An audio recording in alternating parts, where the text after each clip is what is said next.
Hello students and welcome to a fresh video of Education World.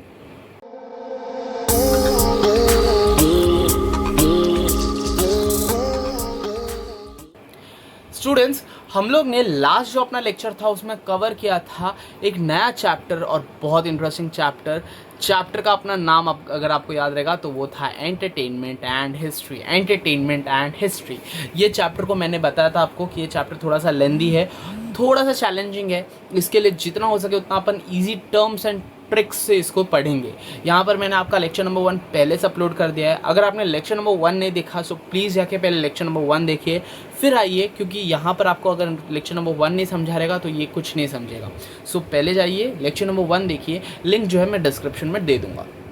अब यहाँ पर last lecture में अपन ने जो किया था उसके आगे बढ़ते हैं। थोड़ा सा मैं एक रिवीजन टाइप भी बता देता हूँ आपको। हम लोग ने एंटरटेनमेंट, मीन्स ऑफ एंटरटेनमेंट क्या क्या होता है, घूमना फिरना, गेम खेलना, ये सब पढ़ा था। टाइप्स ऑफ एंटरटेनमेंट एक्टिव और पैसिव होते हैं।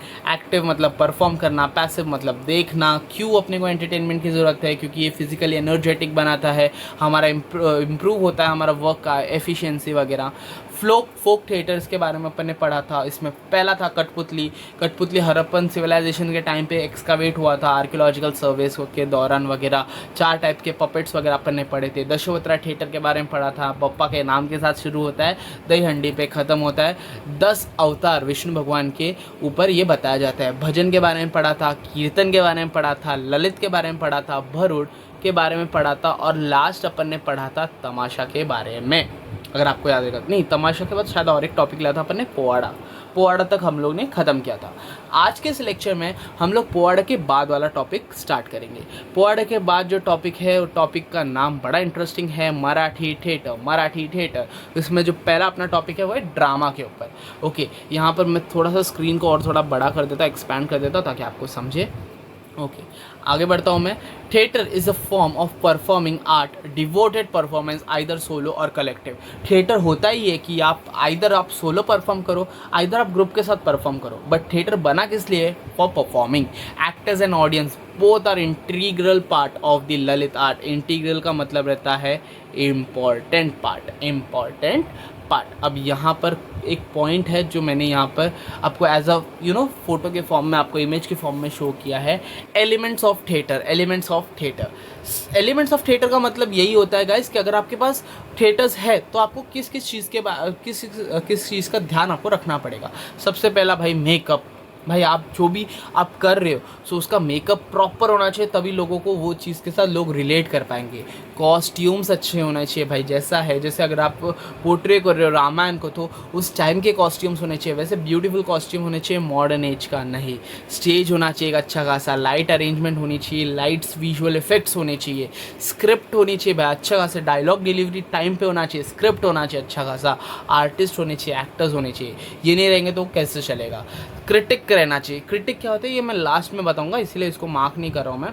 ओके, आर्ट डिज़ाइन रहना चाहिए, मतलब डिज़ाइन कैसा रहना चाहिए कि कैसा विजुअलाइजेशन होना चाहिए। एक डायरेक्टर रहना चाहिए जो बताए भाई इस तरह काम करो, वैसा काम करो। डांस होना चाहिए और म्यूज़िक होना चाहिए। डांस और म्यूज़िक तो होना ही चाहिए हर एक चीज़ में। ऑडियंस तो रहना ही चाहिए भाई।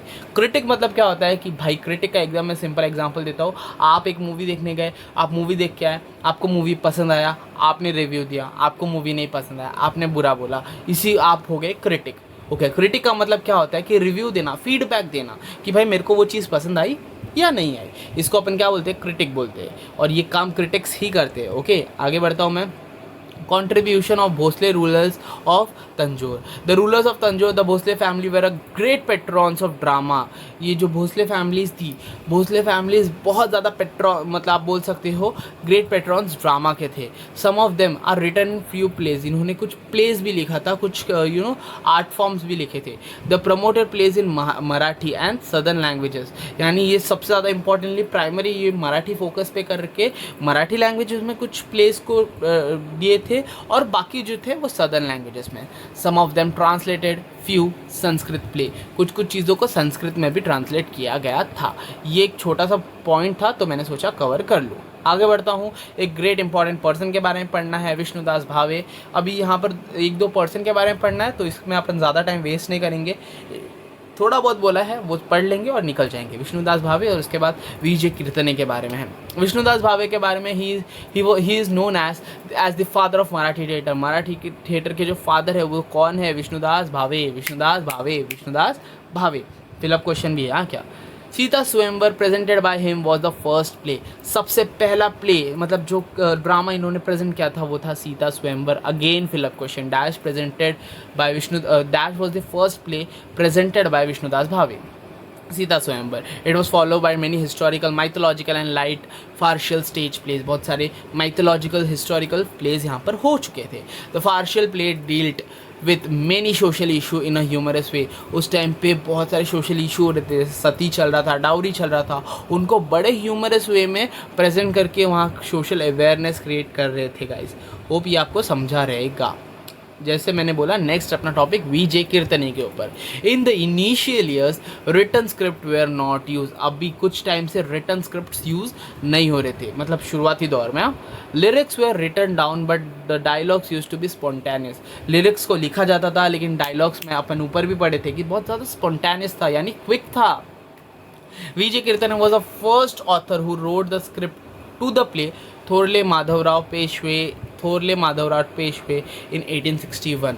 इन्होंने एक प्ले लिखा, वीजे कीर्तने ने एक प्ले लिखा 1861 में, वापस लिखता हूँ मैं 1861 में। प्ले का नाम था थोरले माधवराव पेशवे। ये प्ले में उन्होंने एक प्रॉपर स्क्रिप्ट लिखा। स्क्रिप्ट शुरुआती टाइम्स में इतना इंपॉर्टेंट नहीं हुआ करता था तो लोग नहीं लिखते थे, but he had written with that started the tradition of script writing. वहाँ से ही स्क्रिप्ट राइटिंग की शुरुआत हुई, लोग स्क्रिप्ट्स लिखने लगे। अगर आपको नहीं पता रहेगा, अभी कोई भी मूवी बनाता है ना तो सबसे पहले उसको स्क्रिप्ट लिखने की ज़रूरत रहती है, स्क्रिप्ट वो भेजता है। म्यूज़िकल प्लेस, कुछ म्यूज़िकल प्लेस के यहाँ पर नाम दिए गए हैं। संगीत नाटक, इसको संगीत नाटक के नाम से आप डिपिक्ट कर सकते हो। 5 पर्सन के नाम दिए गए हैं, 5 पर्सन है, 5 अलग अलग चीज़ों के बारे में, म्यूज़िकल प्लेयर्स के बारे में बोला, उसके बारे में लिखा है। ये फ्लो चार्ट में आ सकता है, इसीलिए मैंने एक अलग से लिखा।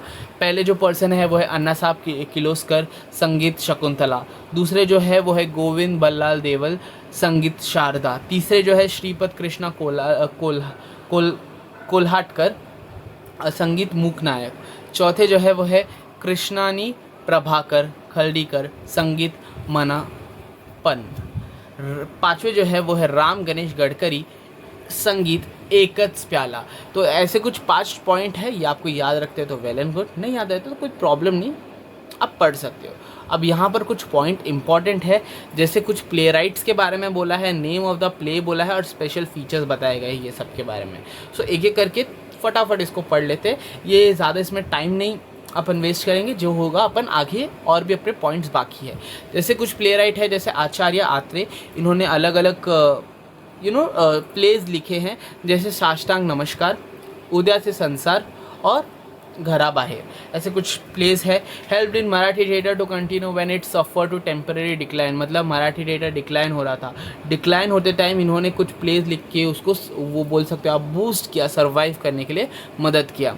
दूसरे है वसंत कानेटकर, रायगडाला जेव्हा जाग येते, इथे ओशाळा मृत्यू, प्लेज ऑन हिस्टोरिकल थीम्स के ऊपर लिखते थे। Vijay Tendulkar, Ghashiram Kotwal, it threw light on social evils in the past and the political system, और उस टाइम पे जो सोशल एविल चल रहा था ना वो उसके ऊपर थोड़ा बहुत लिखा गया था। और लास्ट अपने विश्राम बेडेकर, इन्होंने तिलक और अगरकर नाम से लिखा था, new type of drama focusing on different in the opinions of political leaders के ऊपर डिफरेंट ओपिनियंस लिख सकते थे। ये काइंड ऑफ आप बोल सकते हो ये जो प्ले था ये थोड़ा बायोग्राफी टाइप था। अगेन और एक टॉपिक है जो मैंने सोचा इंपॉर्टेंट है, आर्टिस्ट हु ग्लोरीफाइड थिएटर, ऐसे आर्टिस्ट जिन्होंने थिएटर्स को सच में ग्लोरीफाई किया, सच में ग्लोबल लेवल पे उसको पहुंचाया। इसमें गणपतराव जोशी है, चिंतामणि राव कोलाटकर है, गणपतराव बोदास है, नारायण राव राजा हंस है, ओके, और लास्ट है केशवराव भोसले। आगे बढ़ता हूँ गाइस, ये थोड़ा क्लियर कर देता हूँ मैं और अपन आगे अपने टॉपिक के ऊपर बढ़ते हैं। नट सम्राट, अभी जितने भी मेरे स्टूडेंट्स हैं ना जो महाराष्ट्र से बिलोंग करते हैं उनको ये टॉपिक समझ में ही आ गया रहेगा। Nat Samrat, Vishnudas Waman Shirwadkar Kusumagraj, a famous author poet wrote the famous play Nat Samrat. इन्होंने फेमस एक प्ले लिखा था नट सम्राट नाम का, जो बेस्ड था शेक्सपियर्स के well known play King Lear के ऊपर। इसमें the character has a tragic, यहाँ पर एक वर्ड है ट्रैजिक प्रोटोजेनिस्ट, मतलब जो बहुत ज़्यादा दुखी है। Okay, Ganpatrao Balvekar represent the blend of two well known personality of the early Maratha stage, Ganpatrao Joshi और नाना साहेब फाटक। अब यहाँ पर मैं एक चीज़ क्लियर कर देना चाहता हूँ, ये जो पॉइंट है ये आपके टेक्स्ट बुक में एकदम डू यू नो या यू लेट अस नो वाला टॉपिक है, उसमें आता है। तो ये आपका नहीं भी याद हुआ तो कोई प्रॉब्लम नहीं, इस पर बस मैं आपको इंट्रोडक्शन देना चाहता था तो मैंने दे दिया।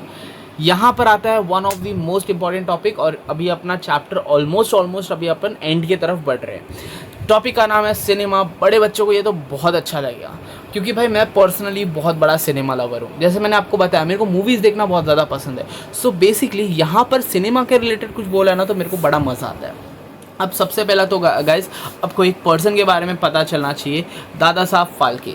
ओके, आपको अगर नहीं पता रहेगा तो ये भी बताते हैं, आज के टाइम पे बहुत सारे जितने भी हमारे आर्टिस्ट है, बहुत सारे आर्टिस्ट को एक अवार्ड मिला जाता है। अवार्ड का नाम है दादा साहब फाल्के अवार्ड। ये अवार्ड को रिप्रेजेंट, यानी आप सोच सकते हो कि दादा साहब फाल्के कितने ग्रेट पर्सनालिटी थे। सो इसके ऊपर थोड़ा बहुत टॉपिक है, सिनेमा के रिलेटेड है, तो वन बाय वन अपन पढ़ते हैं। पहला पॉइंट अपना बोलता है cinema is an audio visual medium. Cinema जो होता है वो एक ऑडियो विजुअल मीडियम है। Now what is mean by audio visual medium, आपको अगर याद रहेगा 9th standard 8th standard 7th standard में आपने हर जगह यही एक चीज़ पढ़ा है। ओके, सोर्सेज ऑफ हिस्ट्री में रिटर्न सोर्स रहता है, मटेरियल सोर्स रहता है, ओरल सोर्स रहता है। आपको थोड़ा सा अगर याद रहेगा तो 9th स्टैंडर्ड में आपने एक और टॉपिक पढ़ा था, audio visual source. Audio visual source का मतलब पता है जिसमें ऑडियो भी रहे, यानी सुन भी सके, और जो आप देख भी सको, यानी विजुअली देख सको। सो इसका बेस्ट एग्जांपल आप जो देख रहे हो अभी यूट्यूब पे, यही है आपका audio visual source that brings together art and technology. इस ऑडियो सिनेमा जो है वो एक ऑडियो विजुअल मीडियम है जो आर्ट को और टेक्नोलॉजी दोनों को मिलाता है। दूसरा पॉइंट बोलता है with the technology of motion pictures the film industry started. Motion pictures की शुरुआत करते करते फिल्म इंडस्ट्री की शुरुआत हुई। आज आप देखते हो कितने बड़े बड़े VFX वगैरह है अपने पास, हम लोग कितने बिग बजट मूवीज़ बना सकते हैं। पहले के टाइम पे ऐसा होता था कि अपन मूवीज़ नहीं बना सकते थे, पीछे ग्रीन स्क्रीन लगाते थे और अपन मूवीज़ को शूट करते थे। आज के टाइम पे अपन एक्चुअल लोकेशन पे जाते हैं, या अगर हम लोग नहीं भी पहुंच पा रहे तो हम लोग वैसा ऑरा क्रिएट कर देते हैं। आप बहुत सारी मूवीज़ आती है अगर आपने देखा रहेगा, जैसे कुछ एग्जांपल्स मैं देता हूँ, बहुत सारी हिस्टोरिक मूवीज़ आती है जिसमें आप देखोगे तो सारा हिस्टोरिकल रिलेटेड चीज़ें आपको देखने को मिलता है। मुगल आजम देख लो, या फिर आप पद्मावत देख लो, या फिर आप बहुत सारे XYZ मूवीज़ है जिसमें आपको पूरा प्रीवियस टाइम के सारी चीज़ें आपको बताई जाती है। ओके, ओल्ड टाइम्स की तो अपन तो अभी है तो ओल्ड टाइम्स का कैसे पता है। या फिर कुछ मूवीज़ ऐसी है जो आपको फ्यूचरिस्टिक्स चीज़ें दिखाती है। जैसे इसका बेस्ट एग्जांपल रिसेंट टाइम्स में थोड़े टाइम पहले लॉन्च हुई थी एक मूवी कल की 2898 AD के नाम से। उसमें आप देखोगे सबकी सब फ्यूचरिस्टिक्स चीज़ें दिखाई गई है। यही होता है यहाँ पर बताया गया। Third point, it gave rise to the era of silent movie. उसी टाइम पे हम लोग ने एक और चीज़ को हम लोग ने लॉन्च किया, नाम था उसका साइलेंट मूवी। नाम क्या था? Silent movie. हम लोग ने साइलेंट मूवीज़ बनाना चालू किया। Later the technology of sound recording was introduce. धीरे धीरे साउंड रिकॉर्डिंग आया, फिर एज आया टॉकी का, यानी movies with sound. Okay, talkie का मतलब क्या रहता है? मूवीज़ विद साउंड, मतलब पिक्चर बनाओ तो साउंड के साथ बनाओ। Started. Maharashtra has honor of making and realizing the first full length movie. Maharashtra एक ऑनर से रिस्पेक्ट से देखा जाता है क्योंकि महाराष्ट्र ने फर्स्ट टाइम रिलीज़ किया था एक फुल लेंथ मूवी, पूरी मूवी एक बनाई थी, दादा साहब फाल्केस। यहाँ पर एक बहुत इंपॉर्टेंट फिलअप क्वेश्चन है, मैं यहाँ पर मार्क कर देता हूँ। दादा साहब फाल्के का Raja Harish Chandra was the first movie completely processed and released in India. अपनी इंडिया की सबसे पहली मूवी जो पूरा का पूरा बना था, फुल फ्लेज बना था, रिलीज़ भी हुआ था, वो राजा हरीश चंद्र था। होप आपको ये टॉपिक समझा रहेगा गाइस। आगे बढ़ता हूँ साइलेंट मूवीज़ की तरफ। साइलेंट मूवीज़ में कुछ पॉइंट्स है, एक एक पॉइंट्स को कवर करते हैं। The contribution of Harish Chandra सखार, एक सेकेंड, हाँ, the contribution of Harish Chandra Sakharam Bhatavdekar also known as the Save Dada is very important in the development of Indian movies. He was the first Indian to make film motion poster in Mumbai. कौन first person थे? यहाँ पर नाम दिया है उनका, सखाराम बटवेडकर। ये पहले ऐसे पर्सन थे जिन्होंने मोशन पोस्टर बनाया अपने मुंबई में। Madan Rao Madhavrao Pitale and Patwardhan family of Kalyan contributed greatly to the development of Indian movies. Indian movies को और ज़्यादा प्रमोट करने के लिए माधवराव पिटले और पटवर्धन की फैमिलीज आगे आई।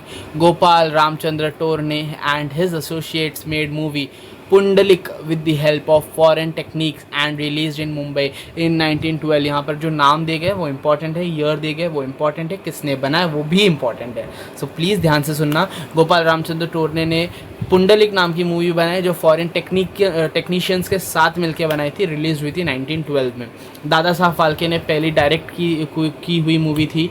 एक बहुत बड़े डायरेक्टर्स रहे जो फर्स्ट पूरी फुल फ्लेज डायरेक्ट मूवी बनाए, Raja Harishchandra. It was protest fully length and release in Mumbai 1913। कब रिलीज हुई थी ये? 1913 में। लेटर ही created silent movie like Mohini Bhasmasur, Savitri सत्यवना। He also made documentaries on rock cut caves and of Verul and Pilgrim Center of Nashik and Triambakeshwar। इन्होंने जो है silent movies भी बनाए, जैसे मोहिनी भस्मासुर हो गया, सती सावित्री के बारे में आपने कहानी सुना रहेगा, सती सावित्री वगैरह हो गया, जो सावित्री सत्यवना के ऊपर इन्होंने कुछ डॉक्यूमेंट्रीज़ भी बनाई, रॉक कट केव्स वेरुल के ऊपर और नासिक और त्र्यंबकेश्वर के ऊपर।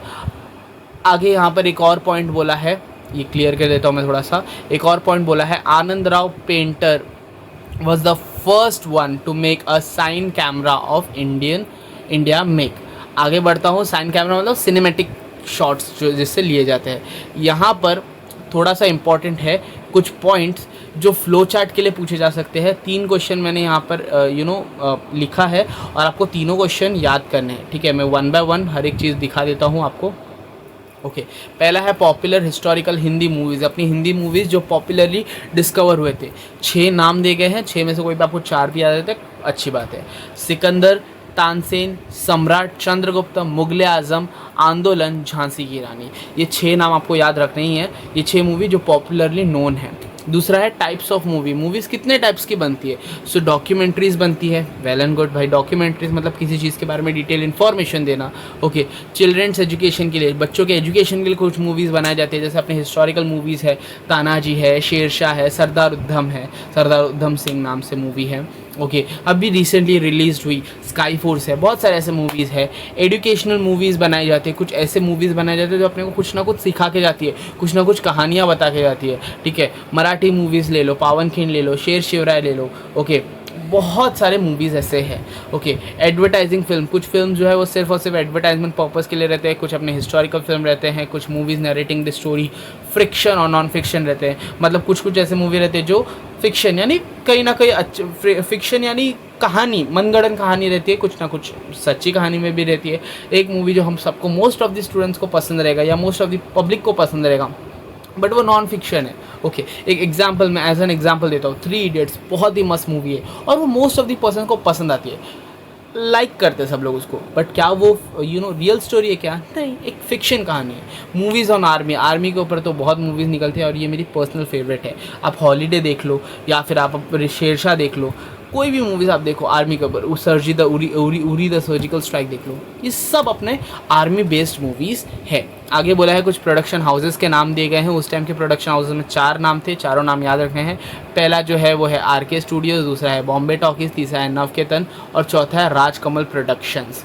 चारों के नाम याद रखने इंपॉर्टेंट है। आगे movies made by Baburao painter. Okay Baburao painter एक पर्सन था जिसने अलग अलग कुछ कुछ मूवीज़ बनाई हैं, उनके नाम के लिए ये मैंने पॉइंट ऐड किया है। पहला है नेताजी पालकर, दूसरा है सैरांद्री, तीसरा है कल्याण से खजीना, सवाकरी पक्ष, ओके सीमाग्रह, बाजी प्रभु देशपांडे, ऐसे कुछ अलग अलग मूवीज़ उन्होंने बनाई थी, तो उसके बारे में बोला गया है, सिर्फ आपको नाम याद रखना है। आगे बढ़ता हूँ। ये जो है अपने टॉपिक का आप बोल सकते हो लास्ट पॉइंट है। कुछ इंपॉर्टेंट पॉइंट यहाँ पर मैं डिस्कस करने वाला हूँ। यहाँ पर अभी मैं आपका 4 to 5 मिनट्स लूँगा और एक एक चीज़ को बहुत अच्छे से अपन समझेंगे। ओके यहाँ पर मैं चीज़ों को थोड़ा सा और अच्छे करने के लिए थोड़ा और आपको जूम करके दिखा देता हूँ। ओके यस चलो स्टार्ट करते हैं। Name of the movies, name of the producer और उसके बाद बोला है name of the movie, name of the producer और कुछ इन्फॉर्मेशन। कुछ यहाँ पर चीज़ें डिस्कस की गई हैं। नेम ऑफ द मूवीज़ बोला गया है, नेम ऑफ द प्रोड्यूसर और इन्फॉर्मेशन। हर एक चीज़ के बारे में अच्छे से इन्फॉर्मेशन दिया गया है। आगे बढ़ता हूँ मैं, स्टार्ट करता हूँ। थोड़ा सा कैमरा मैंने अलग कर दिया। ओके, पहला मूवी है बाजीराव मस्तानी। ये कब रिलीज़ हुई थी? 1925 में। अभी की बाजीराव मस्तानी नहीं है, ये अलग मूवी है बाजीराव मस्तानी जो 1925 में रिलीज़ हुई थी। ओके, बालाजी पेंढारकर ने, it was banned by the British government, इसको ब्रिटिश गवर्नमेंट ने बैन कर दिया था as it was suspected to be the medium of spreading nationalistic sentiments. Britishers ने बंद किया था क्योंकि भाई ये नेशनलिस्टिक सेंटिमेंट्स बना रहा था, लोगों को बता रहा था, देशभक्ति जगा रहा था। ओके, साळव्याचे तांडल पन्नाडाल हिंदी फिल्म थी। ओके, कमलाबाई मनगुरुलकर ने बनाया था, first women producer in Marathi movies की फर्स्ट वुमेन प्रोड्यूसर थी। तीसरा जो मूवी था वो है राम शास्त्री जो 1944 में आप बोल सकते हो थिएटर्स में आया था। Theatres in the sense movie ये हुई थी, एयर हुई थी, जिसको प्रभात कंपनी ने बनाया था। बहुत ही ज़्यादा पॉपुलर हुई थी उस टाइम की, इसलिए यहाँ पर बोला है popular movie. Okay, Mahatma Phule जो है वो उस महात्मा फुले उनकी लाइफ स्टोरी के ऊपर, महात्मा फुले के लाइफ स्टोरी के ऊपर बनाया गया था। इसके प्रोड्यूसर थे आचार्य आत्रे जी। ओके, ये एक बायोग्राफिकल मूवी थी। नेक्स्ट है वासुदेव बळवंत फड़के, नाम आपने इनका भी सुना रहेगा। इस फिल्म के जो प्रोड्यूसर थे वो थे विश्राम बेडेकर। ये भी अगेन एक बायोग्राफी मूवी थी।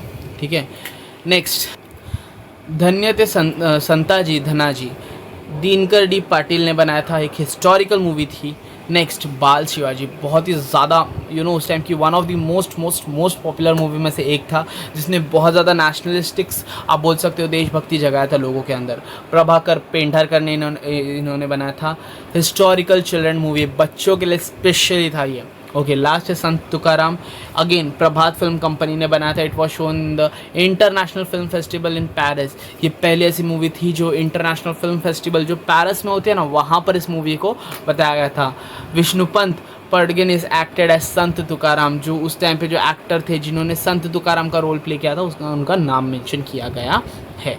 यहाँ पर अपना सारा का सारा टॉपिक अपन ने कवर कर लिया स्टूडेंट्स। अगर आपको ये टॉपिक्स के रिलेटेड कुछ भी डाउट्स है तो आप वो डाउट्स मुझे पूछ सकते हो। यहाँ पर अपना चैप्टर भी एंड हो गया। अब अपना चैप्टर का जो भी पॉइंट्स था वो मैंने यहाँ पर कवर कर लिया। गाइस, ये जो पीपीटी है ये मैंने आप लोगों के लिए ही प्रिपेयर किया है। सो अगर आपको ये पीपीटी चाहिए सो आप ज़रूर मुझे मैसेज कीजिए, आपके डीएम में ये पीपीटी आ जाएगा। पावर पॉइंट प्रेजेंटेशन ये मेरे पास है अवेलेबल, मैं आपको भेज दूँगा।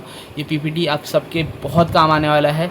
सो होप करता हूँ आपको पूरा चैप्टर समझा रहेगा। चैप्टर में आपको कुछ भी डाउट रहेगा, तो आप मुझे बेझिझक पूछ सकते हैं कमेंट्स में, मैं आपके कमेंट्स का ज़रूर रिप्लाई दूंगा।